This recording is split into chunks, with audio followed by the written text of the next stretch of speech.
Life TV. Black owned, independent, unstoppable. Let's go. Let's go from the block to the board. Yeah, these I can.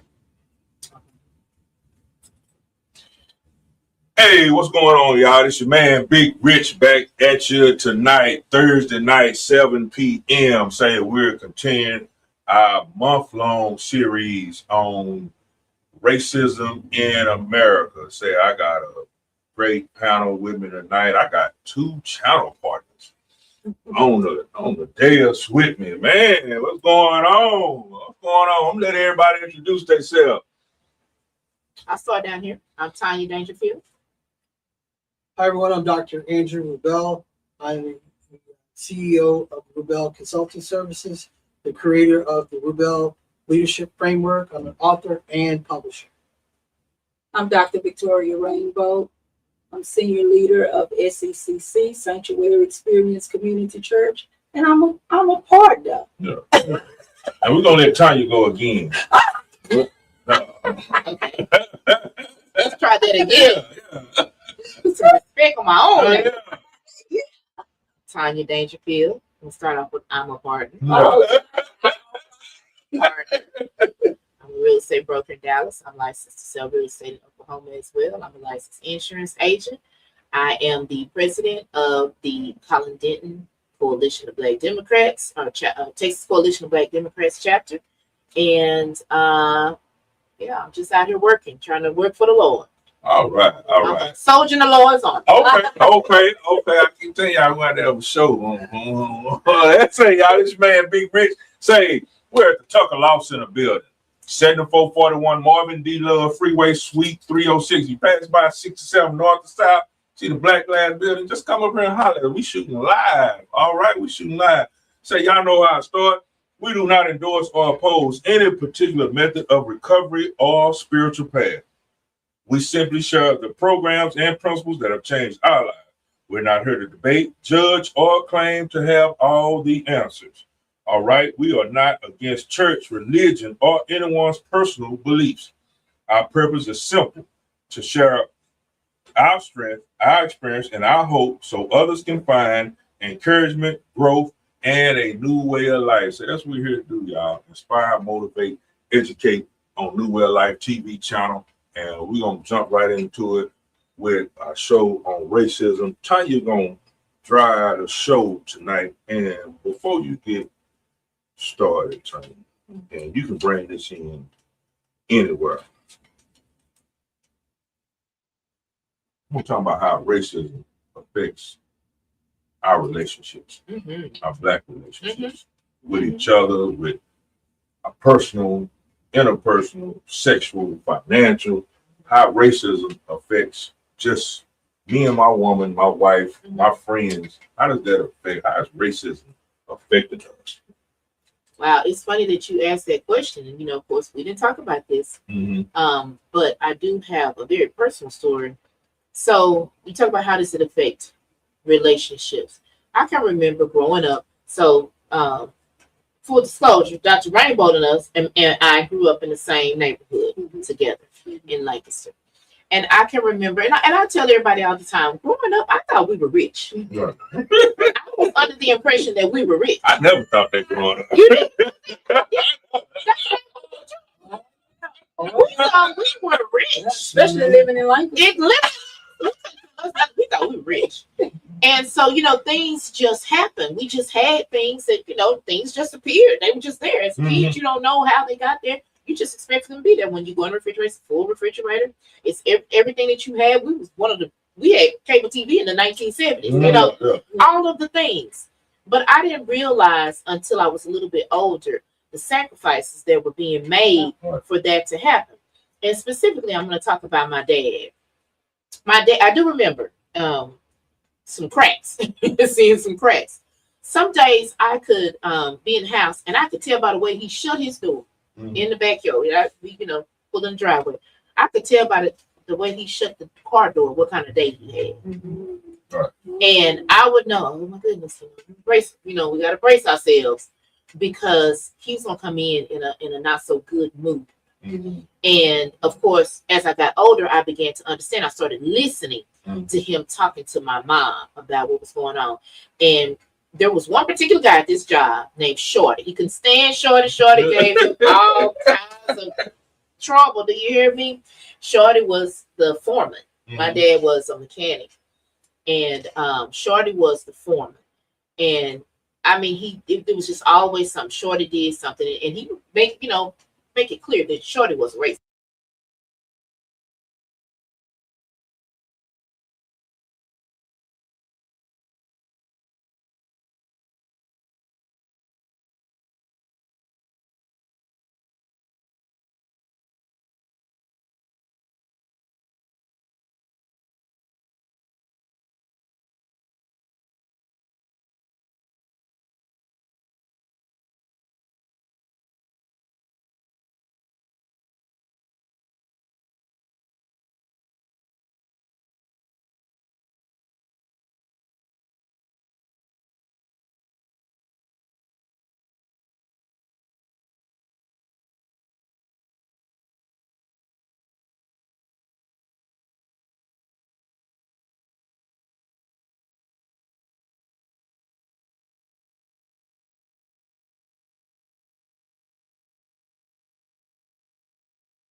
I'm over here with this team light skin. Oh my goodness.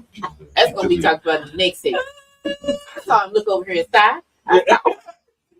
Team Hey, y'all, we're back. We're back. Yeah, we're back. Say, don't worry about it. I'm training a new guy to work the board, y'all. So we get it in, y'all. It's all right.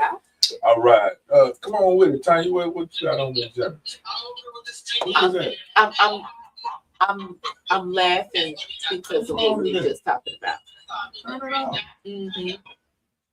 Oh, my phone? Oh no!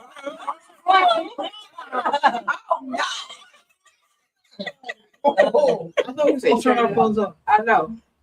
Oh no! Not what, honey. Let's bet. Let's bet. About to find Tanya Dr. Rainbow. My phone right here. So fine. And mine is on mute.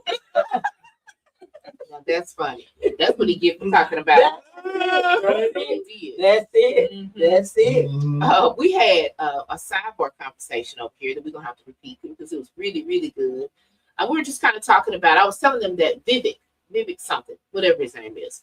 I saw today that this guy is going to run for office in Ohio, and he came and he's of Indian descent, Southeast Asian descent, and he was, very forcefully talking about what's wrong with the black community, and he agreed.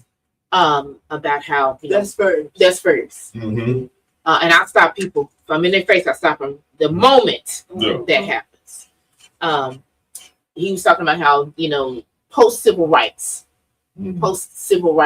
passage of bill, how black people's families just fell apart. And basically, what I get out is that you're saying we were happier and we were more stable when we were, being beat and all Yeah, that. that's that old lie. That's that old lie. And so what really happened was we had this integration, this forced integration. And like I said, I would never say that segregation is good or better or anything. But what I'm saying is that the way that it was implemented, the integration, it did a lot to destroy our communities. Because prior to that integration, we had our own little community, like we talked about earlier. Exactly. You had your professionals that lived there. My grandmother was born here in Dallas. My father's mother was born in Dallas. She lived right over there. She called it Deep Ellum, and she called it Deep Ellum until she died. That's where they lived before they, they call it North Dallas right there by 75 before they put 75 in. She said they had everything. They never had to do anything else. They never had to go anywhere else for any other service. They had their dentist there, they had a doctor there, everything was there.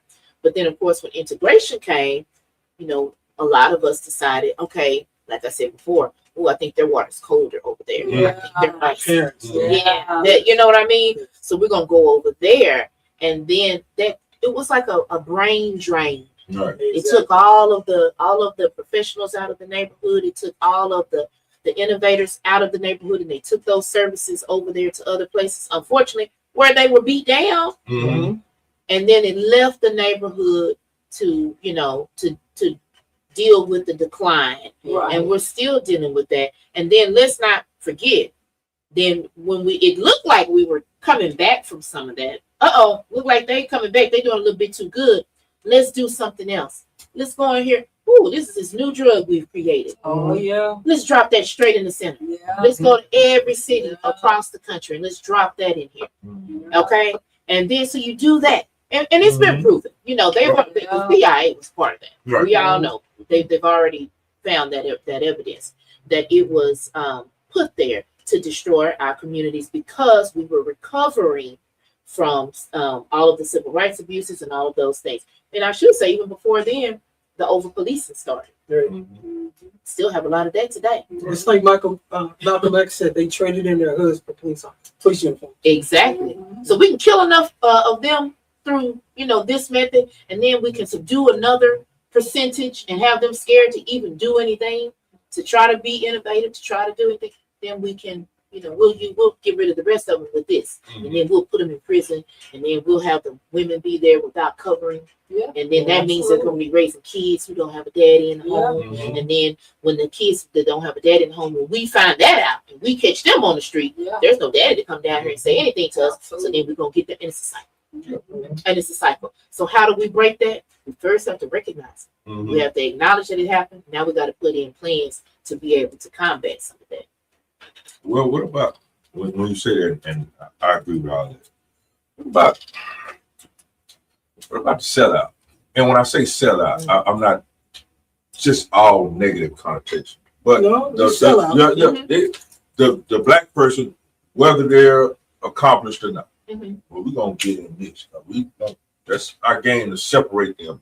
Mhm. Now we give you this, but you can't go back and help the other black people. Right. Mhm. Right? Let them get it however they get it. And I'm now it's with celebrity, Mhm. it's with celebrity, whatever kind of celebrity. Mhm.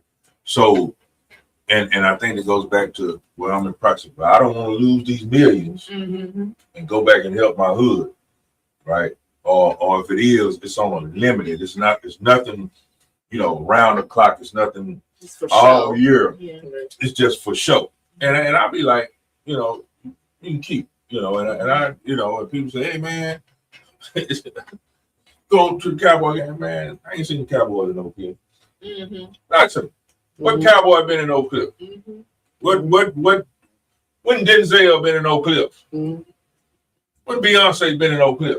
So why, but the people who are here, who are working trying to make our city better, we don't celebrate them. And I'm gonna leave that one alone. Right, I agree with She you. going back to Oak Cliff. Yeah. Don't go back. The thing is, Rich, is, you want to help everybody Mhm. as much as you can.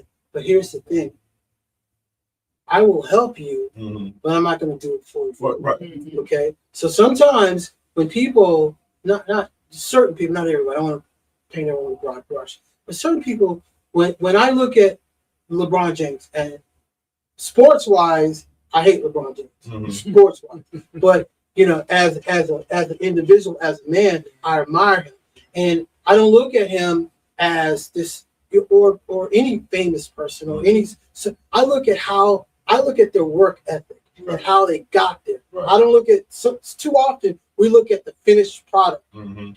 right? We look at the finished product instead of looking at the work that it took, the steps that it took to get you there. Mhm. And that's where, when somebody comes, when I'm trying to help somebody, I'm helping somebody. I'm looking at them. I'm looking at the work ethic, and I'm saying, okay, you want me to help you get there. You don't want me to do it for you. Mhm. And sometimes when we look at people who have money, we want to hold, like Oprah and people like that. We Mhm. want to try to hold them accountable Yeah. for Yeah. our community. And they're like, I don't mind helping, Right. but I'm not doing for For you. you. And Right. that's the thing, right? So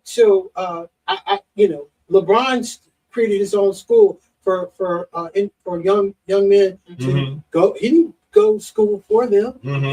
He didn't take exams for them. They had to do that for themselves, and Right. every last one of them graduated. So what he did was he created an opportunity for Right. them, Right. right? So if we get in a position where we're able to help our people, I think the essence of what we need to do is create opportunities, Mhm. not guarantee something for them, not give them something, but create opportunities so they have a way, pathways to success, pathways to real careers, that type.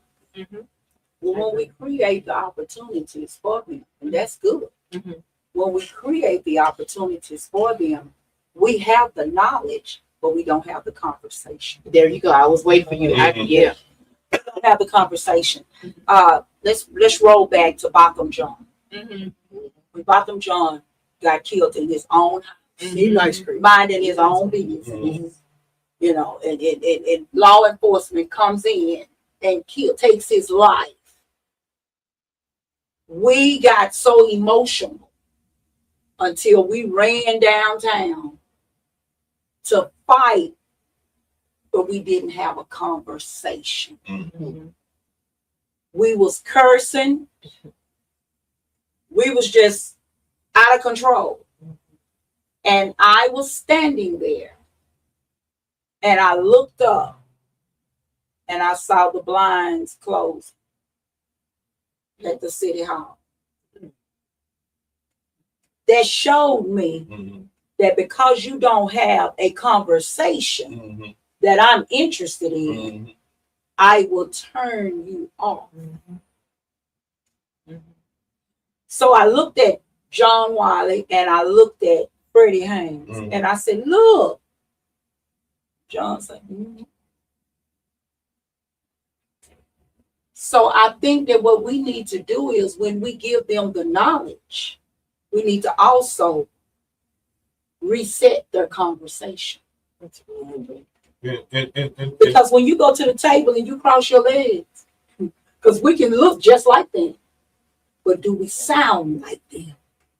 and you brought up something very interesting. I want to get to. I know people probably like, Rich, you've been up, and we talk about it all the time. But the best place to do that, and we don't do it, is the church. Absolutely, I agree. You know, if we're gonna have a conversation, we do everything else in church, I agree. but we can't have a conversation. And I'm sorry, y'all. I like church when I go. I'm so embarrassed. But what am I going for? To hear somebody interpret a scripture 9 times out of 10 that's incorrect. Mhm. You know, if you know scripture, if you study scripture, or you read into the scripture or into the text. But there's nothing when I leave out of here, right? And I'm facing racism or sexism or placism at my job, and you talking to me about Genesis 1. And the point I'm making is all scripture is not spiritual, That's true. That's right? true. All scripture is not spiritual, That is true. right? Now, the book is spiritual. The book is spiritually principled. Don't get me wrong. But all scripture is not spiritual. So I don't need the pastor or the head deacon, or associate pastor, choir director. Say, man, I'm having a problem with this white boy at the job. Man, let's go to Leviticus. No. No. Well, at least they took you to the book with the law. No. You know what I'm saying? Well, what Psalm 32 say? Right? No, I need somebody in this church house. I need that older guy who's experienced this. And y'all, No, you're right. and I'm You're 100% saying, right. and it's just like, if somebody say, man, go over there and talk to Rich. I hope they ain't saying go over there and talk to Rich because he know everything. No, go over there and talk to Rich because he been through it. Yeah, he has the experience. He been through it. Yeah. So that's why we telling you to go talk to Rich. Go talk to Dr. Rebel. Yeah. Go talk to Dr. Ray. Go talk to Tony. Yeah. You know what I'm saying? Because they have experience. Yeah. I don't know her. I ain't perfect. I ain't met a But perfect that person. comes from churches not having the tools in place. That comes from prosperity churches. That's just all about the seed offering. You know. Mhm. Now, like I'm just saying it. SCCC, we have programs Mhm. to help you, Right. and we have people in place to give you the information and the experience that you need to navigate through life. Because I tell SECC, God is good. I love God. Mhm. I don't know nobody that love him more than me. Right. But guess what? To God, there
Welcome back. Welcome back.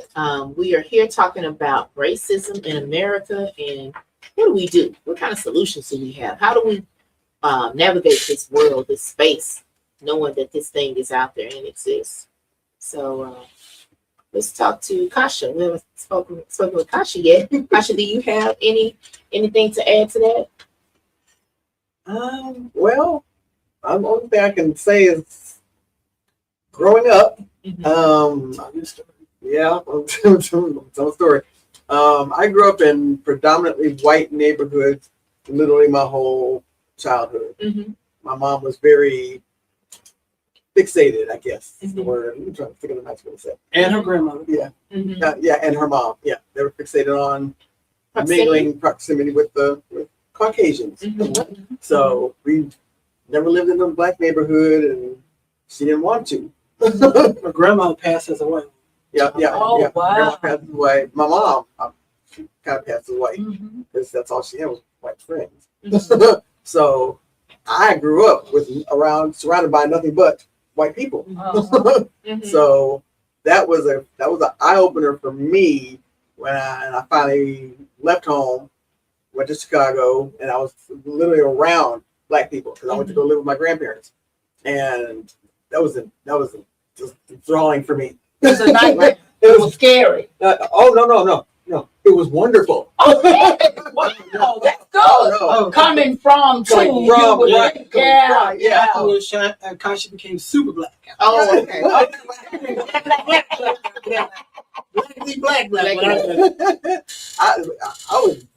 I was excited Mhm. because it was a whole different world for me. Absolutely. Because my grandparents, of course, say the south side of Chicago, Mhm. that was all black. That's how it is. Yeah, so it's all black, and so I had black friends, and it was just very. I didn't want to go home because I was very happy to be around my people Yeah. because I didn't have that at home. My mom did not want to be around black people. Mhm. Mhm. So what about your school? So the school it was black. She went But I to went to all white schools up Here. until then. Oh, okay. Yeah, here. Okay. Yeah, Okay. here. Up until then, all white. Wow. So there might have been maybe one other black person, maybe, in the school. Mhm. Yeah, so we were the tokens. So think about that. Why that happened, though? You said your grandma was able to pass for white. Mhm. There's a lot of racism there that made her, first of all, be able to pass for white because unless Yeah. these were, consensual relationships, you know what I'm saying? Let's talk about that. But also the fact that she felt the need to pass for white because she felt like that was the only way, I'm assuming, that they could have a good life. Right. You know what I mean? Yeah. So sometimes you have to stop and think about that and give them grace because you just don't know what they were dealing with for them to feel like, I can take Yeah. this route over Grandparents, here I and can not see. have to deal with all of the My troubles mom that was go 70s along and with 80s. this. Yeah, my grandparents, I could see that. My grandma, Mhm. I could see that, but not my mom in the 70s and 80s. She didn't. But that was You all know, she knew. I She knew guess. anything else. Yeah, she didn't know anything else. So, Because of the way her because she was mother raised, her. right? Because she was the way she Who was was gonna raised. tell her if in an all white neighborhood? Right, In an right. all white school. Right. Where was she gonna So get then she anything else? tried to bring that, she tried to pass that on to us, and I was just like, And see, you But- got out.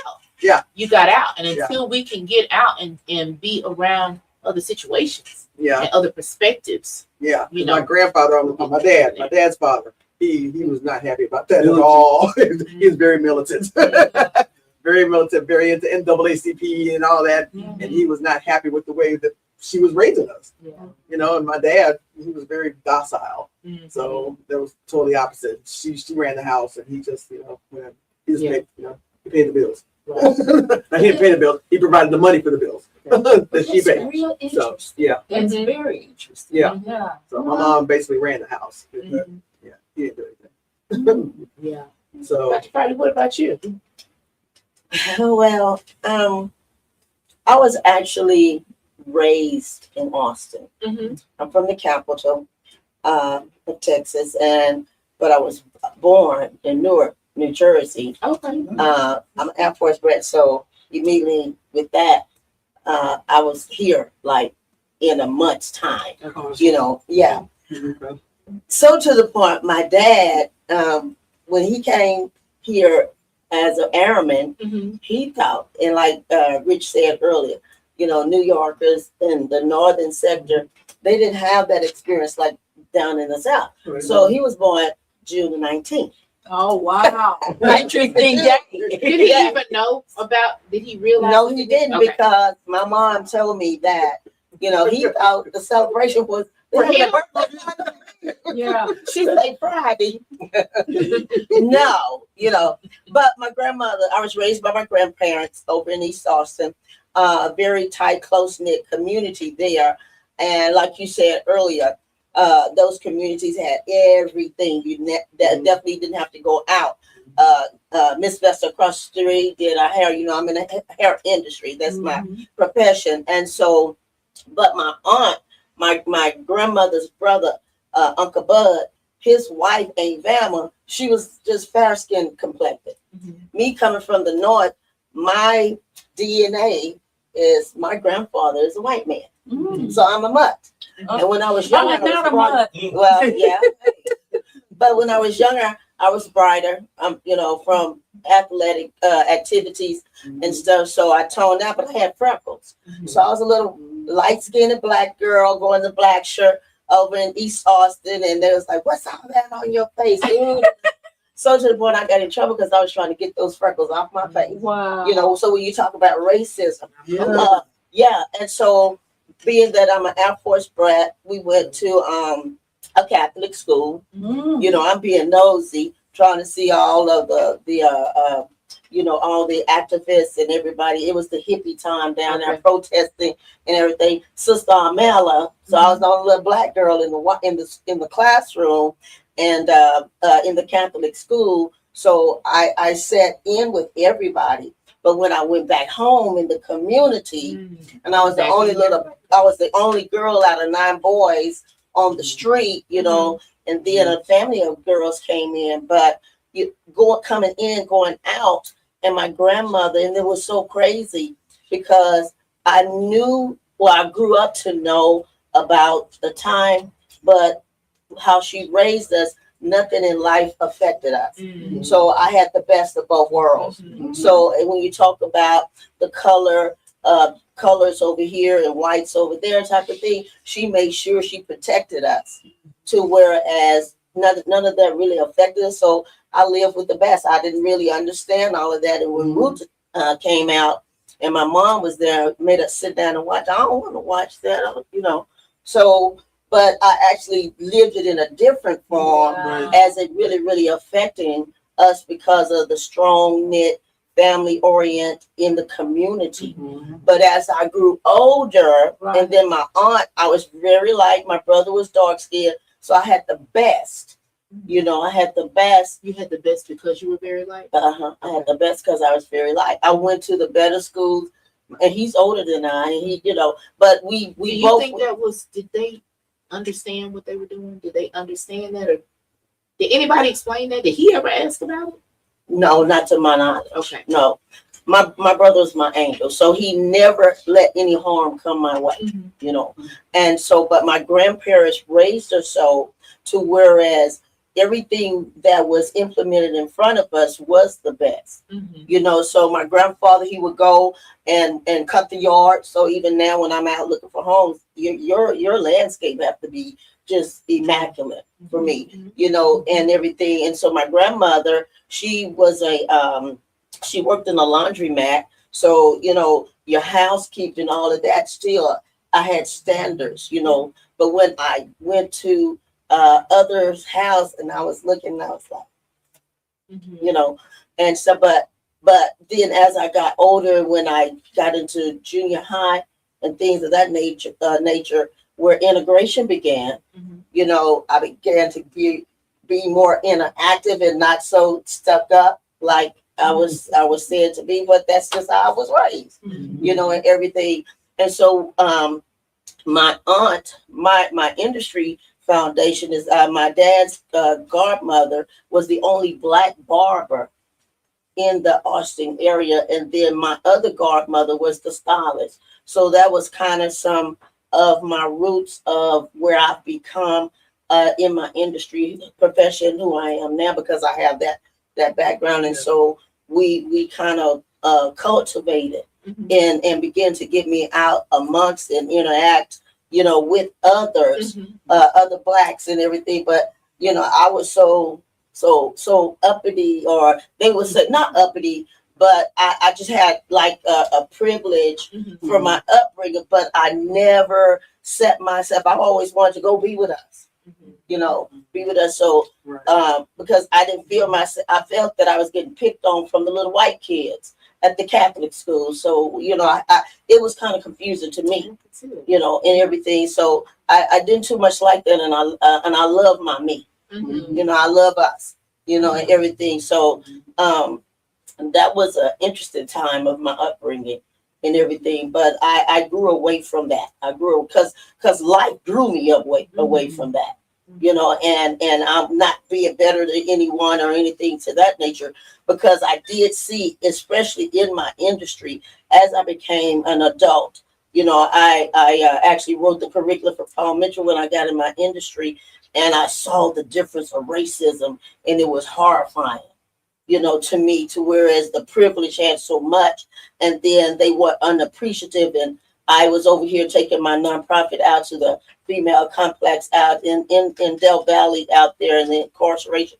And I saw the variance of, you know, the different of the blacks and the whites thinking their privilege, you know. And I think a lot of our mindset, like we were saying here on the panel, society has really corrupted our mindset with image, you know, driven choices. And I can only sit and be over here with this particular group. I'm not good enough to be over there with that group. You know, those that was born with a silver spoon, you know, the attitudes, you know, the attitudes and the behavior. So those different things, as I grew up and life began to present things to me, you know, I began to understand the racism that life had us living, you know, and things of that nature. So yeah. But real interesting, because she turned out to be an entrepreneur, and your brother is A DA down in Boston. see, And a lot of people look at me, I made it out. I made it out because still I heard some things in the house. yeah, As opposed to what society, oh, you're not going to be nothing. And I was an opposition because, you know, when I grew up, you couldn't talk back. yeah. Well, if you said, oh, I didn't tell you put the blue shoes on, well, these are light blue shoes, you know, just explaining. Got hit in the back. Yeah, you got hit in the back. Right. So I felt the family mechanism of the black family. Oh, I received it, but a lot of that, the truth about it is because of a personal parenting. And when you say about relationships, where I was bright and my dad was just as dark skin complected. So my mom in that relationship with you take Nate back to Newark with you, George, and I'll keep, you know, my older child. And my grandparents said, no, we got it. Yeah. You know, so, you know, all of that for me, you know, I think it was more like a special covering or a protective thing. But I love my brother. So what he did, I did. Where he went, I went. And he so fit that, you know, we out there playing football, I'll be out there on the shirt, no shirt team too, you know, with him. So he made sure that, you know, I was included. And so that helped me as when it came to racism. I'm black. I'm light skinned complected, you know, or colored back, you know. And I'm glad she talked about the light skin because we are light skinned.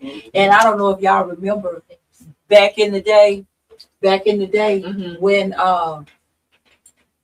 the HIV hit, and remember there was a girl, a young lady.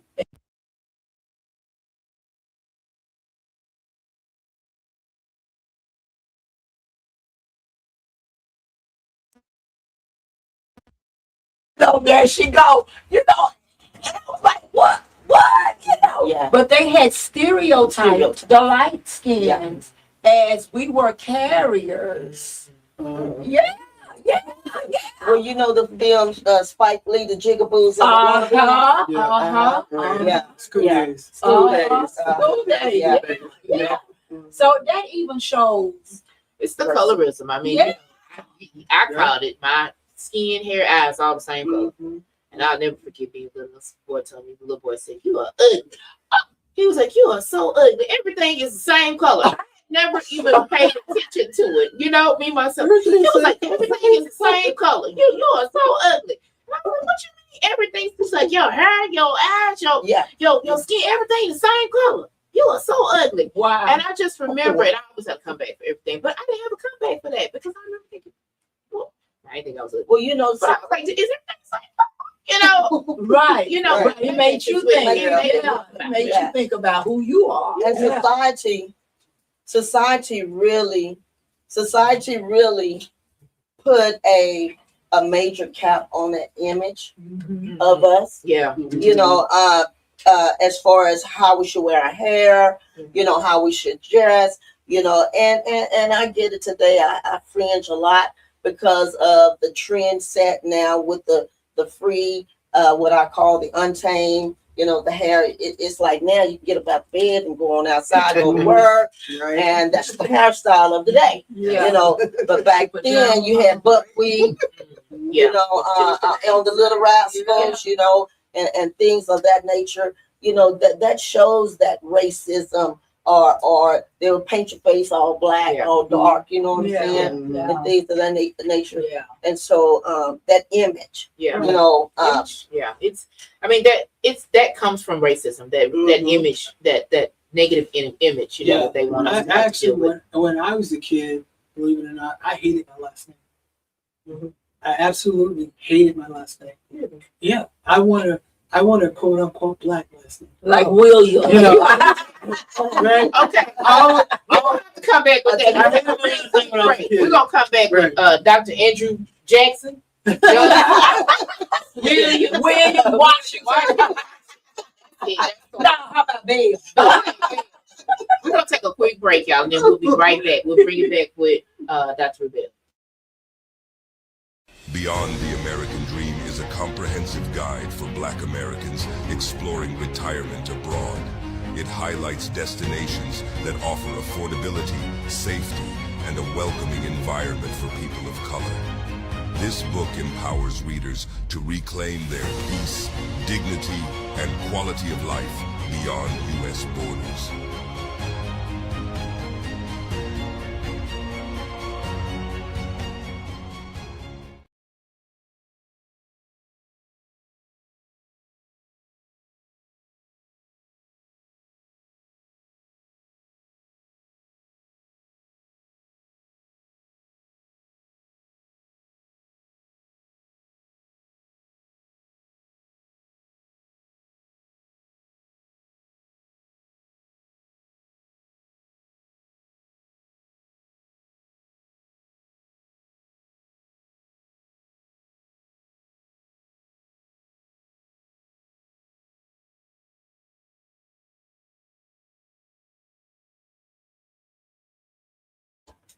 All right, welcome back, everybody. Welcome back. We are here talking about racism in America.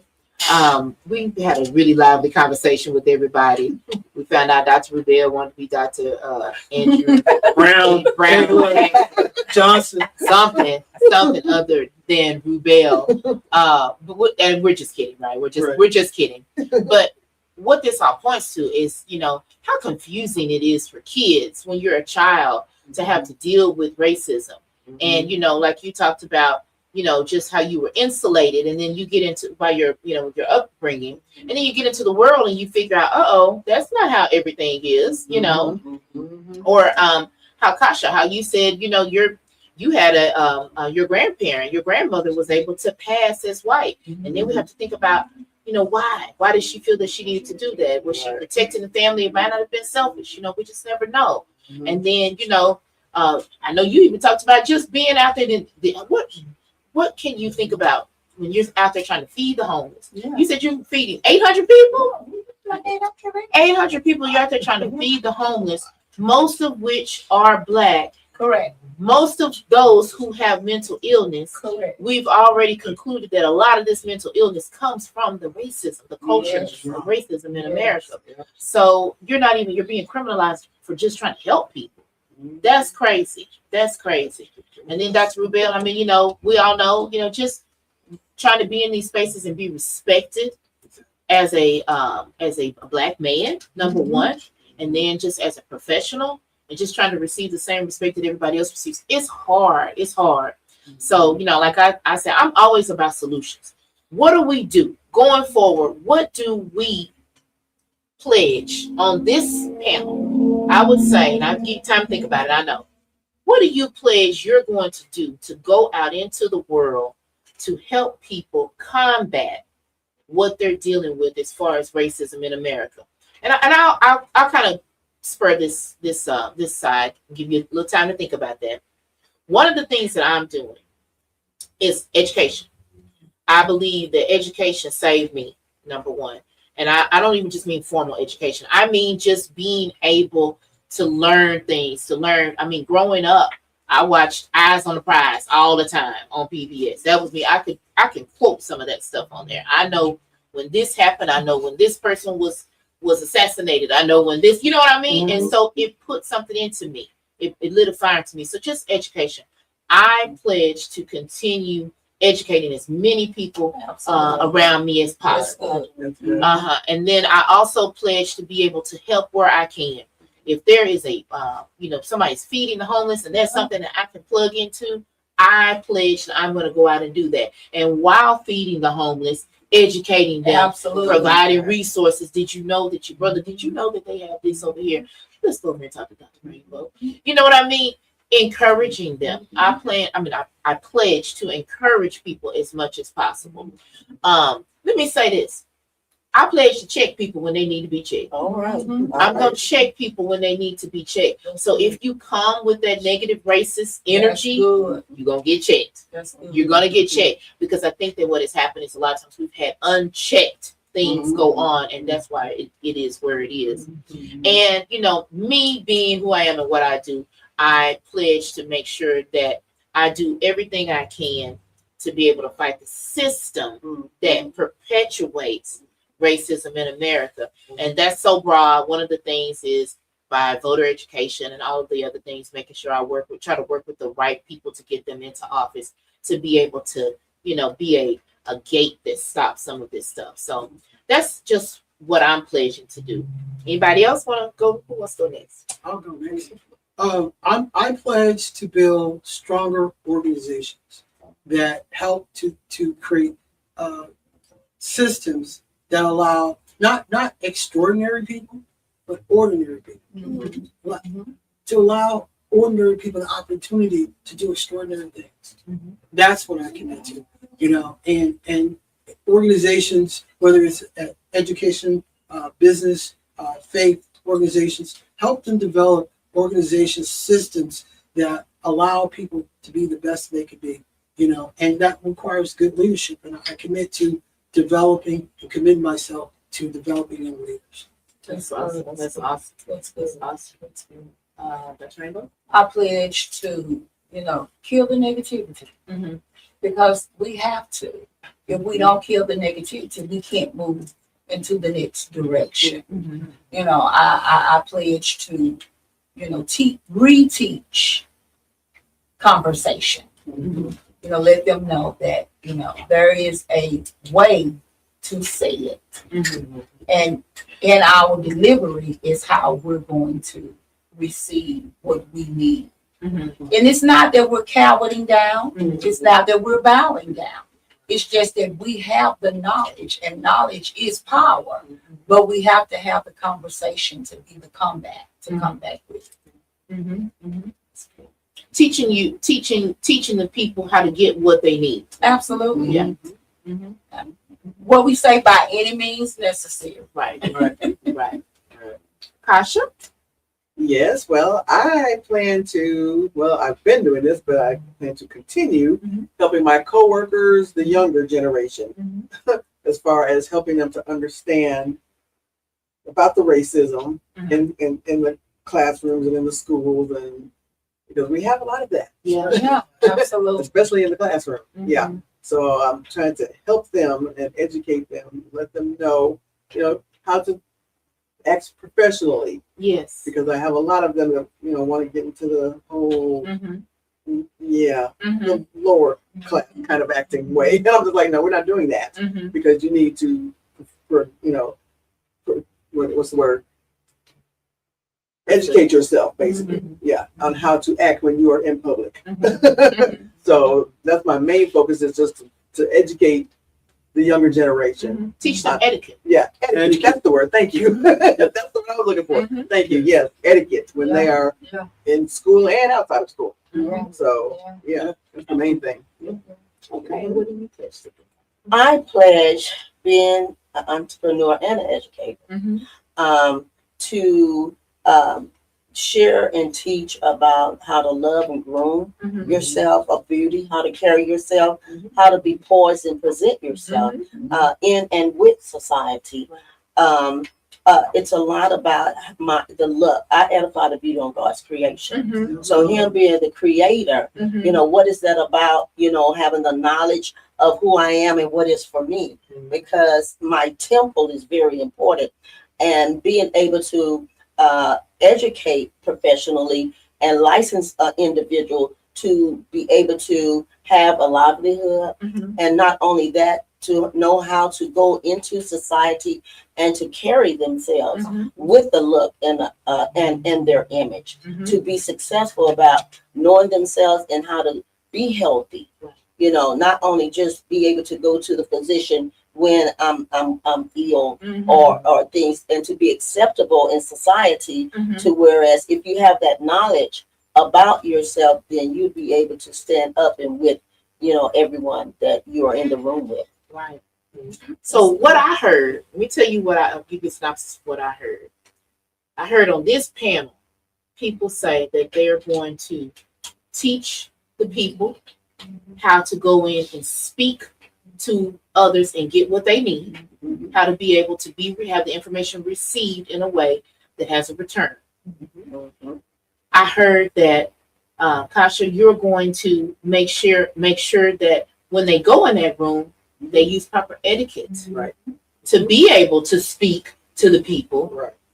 to have that information received and get what they need. Dr. Rubel, I heard you say that you are going to teach them how to take it up once they get. Now, actually, I'm gonna come back to you, Dr. Rubel. I'm sorry. Let me come back over here, Dr. Valentine. Dr. Friday. Why Have do that? Valentine. Friday. Dr. Friday. Dr. Friday. I'm so sorry. You said that you're going to teach the people how to, like you said, perfect their temple, how to look when they go in, because we all know that we are judged when we walk into a room. So if I walk in looking good, and then I walk in and I know how to speak to them, Yeah. and then I use proper etiquette, then they can use what you said. I'm gonna go in and I'm gonna get what I need, and if I can get what I need in this space, I'm gonna learn, take all those skills and become an entrepreneur, and I'm gonna work it the way that I want to work it. And so, and then of course, what I said, the political power that breaks down those systems. That's a good plan, y'all. I think if we all work that plan, if we commit to work that plan, then we can change a lot of the stuff that's going on out here. Absolutely. And not only us work that plan, teach other people like us to work that plan, right? And if we can touch different people and have everybody else doing the same thing that we're doing, we're gonna be able to reach as many people as possible. Now, this is unconventional, and he doesn't know I'm gonna ask him this, but Rich, is there any way that you can come on camera and tell us what you would do? What I gotta do? What do you commit to doing to help? We need a solution from you as well.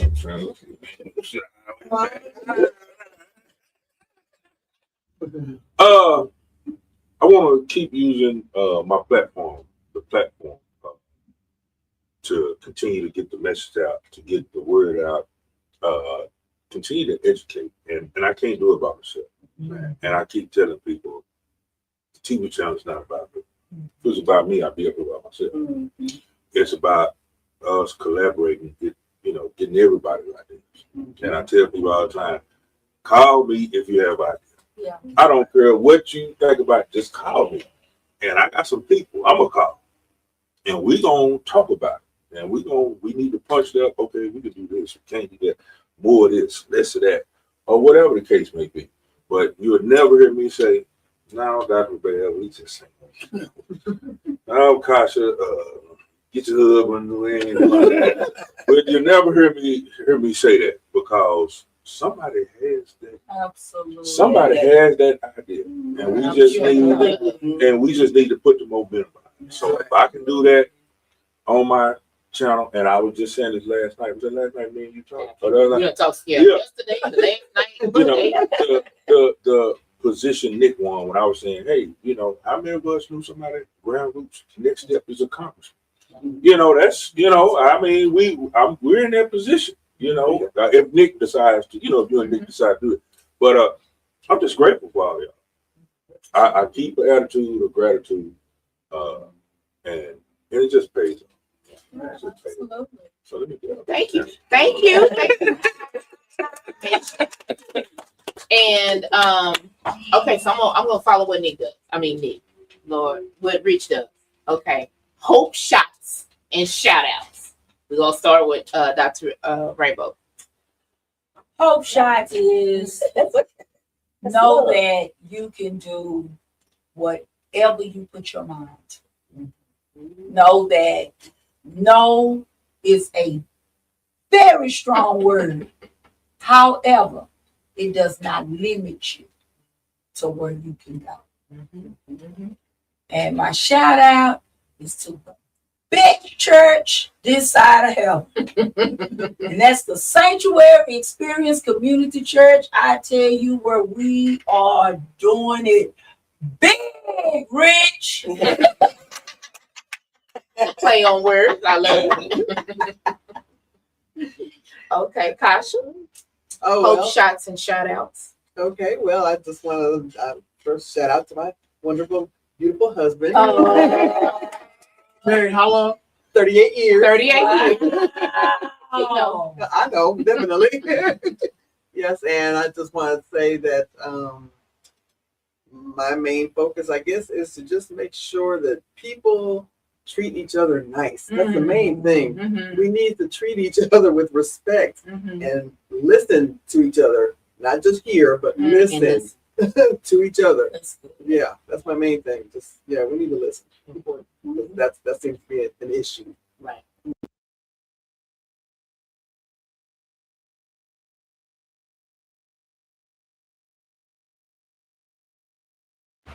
With a bumper sticker, with a slogan, with a social media posting. It requires active participation by people who care, people who see our humanity in each other.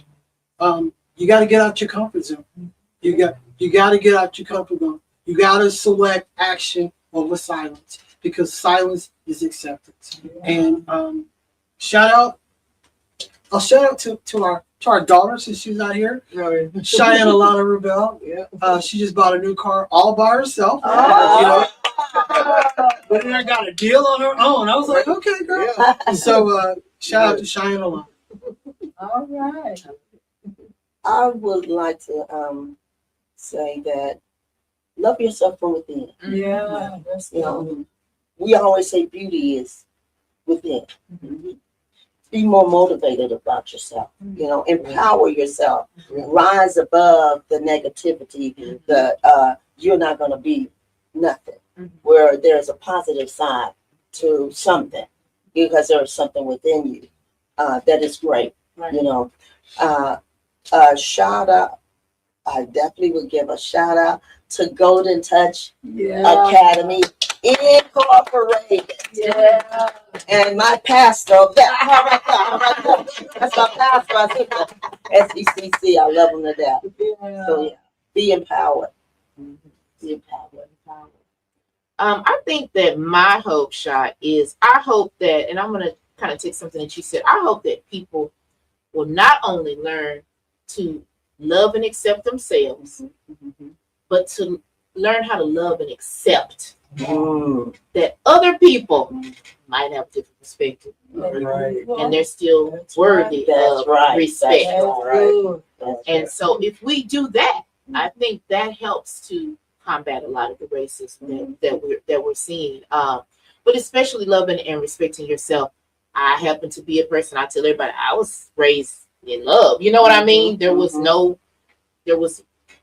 everybody, my family loved each other and they loved me. And I think that helps me to be able to view situations a lot differently than some people. I am not intimidated to do things, to try things. You know what I mean? And so I would hope that a lot of people would begin to just be surrounded by love. That's really what I would hope, that we would have more people to be surrounded by love, and that they would learn how to show love. Yeah. And they would learn how to show love. Shout out. I want to shout out to my husband that's not here, but he might be watching. He might be busy.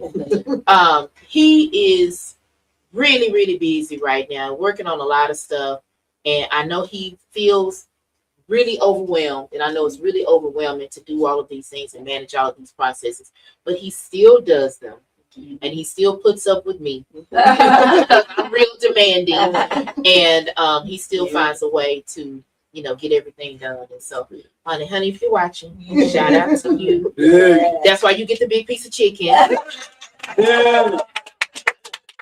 Appreciate everything you do. I want to shout out to Rich. Thank you for the platform. Yeah. Thank you for the platform. I think this was a great show. What do y'all think? Yeah. It was great. I think this was a great show. Absolutely. And I think it's positive, because we're all going to leave out here with things that we have challenged ourselves to do. That's right. Thank y'all so much. Thank you everybody for coming out. And we're going to wrap this show up, and we'll be back. We're still working on this series, Racism in America, all month long. And we're going to be doing all types of political stuff. That's my realm. We're going to take that all the way to November. All right. All right. All right. It up. All right. We'll see y'all next time. Beyond the American Dream is a comprehensive guide for Black Americans exploring retirement abroad. It highlights destinations that offer affordability, safety, and a welcoming environment for people of color. This book empowers readers to reclaim their peace, dignity, and quality of life beyond U.S. borders.